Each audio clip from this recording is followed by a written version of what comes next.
Welcome to the Ignite Podcast, the only healthcare marketing podcast that digs into the digital strategies and tactics that help you accelerate growth.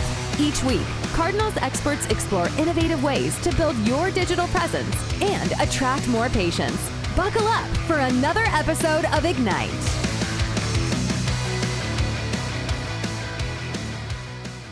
Hey everybody, excited to have you guys on Ignite. We've got DJ Landon Dayparty with us, our director of paid social advertising. He'll tell you that story some other time, but I'm excited to have him on. This is a very timely discussion, Landon, because we're going to talk about all the iOS 14 update stuff and what all of our healthcare marketers out there need to know.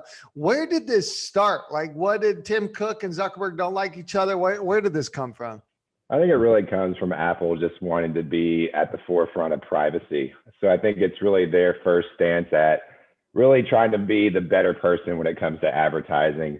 And one thing that's really, I guess it's a big point to come across is that the iOS 14 update will not apply to Apple products. So their app store and everything doesn't have to go through the same privacy measures that they're enforcing on other advertisers, which just really just, I mean, if you look at the back story behind it, it really just doesn't make sense, like how Apple is able to get away with this sort of level of privacy and concern that they're really enforcing on their entire app store. So it's going to be a huge impact to Facebook. Obviously, there's ways to work around it, but at the end of the day, it's going to be a loss of tracking. It's going to be a loss of conversion data, a loss of revenue on the Facebook side. But there is a lot of stuff that you can do to sort of mitigate or really minimize the impact of the update, but it's going to affect everybody. Okay, and you said loss of conversion data, et cetera. Talk about the impact. If I'm a healthcare marketer, I'm trying to get patients in the door. What is my conversion volume going to go down, or just my ability to track it? Like what? So what's happening is Apple's really going to whenever you open the Facebook app, once the update is rolled out, you'll have a prompt that shows up that allows you to opt out of tracking. And really what it's going to say is either allow the advertiser to track your data or opt out. And a lot of the messaging that Facebook has been trying to push back on is to allow people to opt in, because they really want the message to be more positive and come across as like we are personalizing ads for you. So this is why you need to have this tracking on the system. But really what they're doing is having an opt out button to make it a negative connotation. And really, since Facebook has all the history of privacy concerns, there's going to be a large amount of people that will opt out of tracking. And what happens there is that basically whenever that user goes into the Facebook app, we have zero visibility on what they're doing within the Facebook app and the conversions that happen offline. So what's going to happen is that any of the iOS 14 update users that opt out of tracking, which they say is probably going to be around 60%, we lose that tracking for those users. And there's never going to be an Apple or Facebook has came out and said that they will not ask again to be able to track that data. So that user is permanently gone from their system. So really what Facebook's trying to do is educate their users on why tracking is important, why the personalized ads are important to them, because you're still going to see the same amount of ads. They're just not going to be personalized to the user.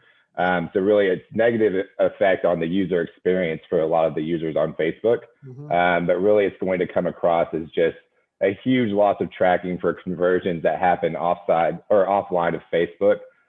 So really it's important to make sure that your lead gen strategies are up to par with what they're trying to roll out, and really gain a lot of that tracking and a lot of those leads directly on Facebook versus outside on your website. So don't push them to landing pages as much. Try to keep them on Facebook so that you can get the conversion data. So that will be the workaround. It sounds like going with the Facebook lead ads in platform. Yeah, native lead ads are definitely going to become more effective. And that's something that Facebook's trying to help roll out a little bit more. In the past, a lot of the connotation around lead ads is that the lead quality drops off tremendously just due to the autofill feature of a lot of lead ads on Facebook. But really with high intent lead forms that you can customize the questions to really match the form that you would have on your website, you can sort of have that same user experience, but natively on Facebook, to where we're able to track that conversion data that we would be losing with the iOS 14 update. Yeah. And it's interesting for the user, like you're not going to absolve yourself of getting ads. You're just going to get really shitty ones now. Yeah, exactly. I think it's super creepy how Facebook listens to what I'm saying. Like I said, Gina, my teeth are yellow. And then the next day I'm getting whitening. And then I was like, actually, I do need all this Crest White. Yeah, and I mean, it definitely doesn't help with Netflix documentaries such as like The Social Dilemma coming out around this same time. And really, it's going to push a lot of users to opt out of tracking, which really just the misinformation around what that really means is going to be huge. And that's sort of what Facebook is pushing hard right now, really just to educate users on why tracking is important and why that data is important to have targeted personalized ads that you would actually want to click on. Because if not, you're going to have stuff that really doesn't pertain to you at all just pop up on your feed, and it's going to be a less fun user experience, especially on Instagram, where a lot of the ads are very targeted, especially in the e-com space. Now you're going to see ads that really just don't pertain to you at all, and it's going to clog up your feed. And it's just not going to be a great user experience. It's not the solution to getting us unhooked or unaddicted to a device. It's not the solution. It's just making the user experience. I mean, maybe you make it like a bad user experience. People will use it. They won't. That's right. Not the solution. There are other ways to achieve this, which no one's thinking about yet. Anywho, okay. So back to the healthcare marketers. Native lead ads, one of the ways. Anything else they need to know that's going to be a workaround that they need to get in place right now? Anything else that you're doing for our clients that they should know about? Yeah, absolutely. So I think the other thing would be the conversion API. So right now, most advertisers are just using the Facebook-based pixel. One thing that Facebook does offer is a conversion API, and it makes a lot of sense if you're collecting lead form data on your website to really move to the conversion API. And what the conversion API is, it just tracks more user variables just due to UTM parameters. So right now, really the only thing that's coming through the pixel is the source. Whenever you go to conversion API, you're really targeting that exact user with their IP address, all kinds of different personal information that's tracked with the conversion API that you don't get with the base pixel. And there's a lot of stories, and you can research what the conversion API actually does for a client, but basically it just tracks more user variables that you can then go back and target that won't be affected as severely with the iOS 14 update. Okay, long and short of it. Okay, so conversion API, that's important rather than base pixel, and in native lead forms, two biggest things. Long and short of it, Landon, do you think healthcare marketers are going to be able to maintain performance levels after this update? Yeah, I think they definitely can. And really it's going to, the attention is going to be needed on the creative side of things a lot more than it used to be. Okay. Because really with less targeted ads, you're going to have creative that speaks to the user. And really going to stop the thumb scrolling, because even if it is an ad that doesn't necessarily pertain to them, but they could be in the market for, you really want to stop the thumb scrolling, get their attention, get more information, because if you can get, especially in a funnel strategy, if you can stop the consumer with a brand awareness campaign with engaging creative, you can then retarget those users just based off the information that Facebook has natively without having to go to the pixel, without having to go offline and collecting the data that would be affected by the iOS 14 update. So really it's about creating creative for the funnel stage that your consumer's in, and really having engaging creative that really hasn't been talked about as much in the past, but it's going to be of vital importance going forward. I like it, Landon. It really hasn't been talked about as much.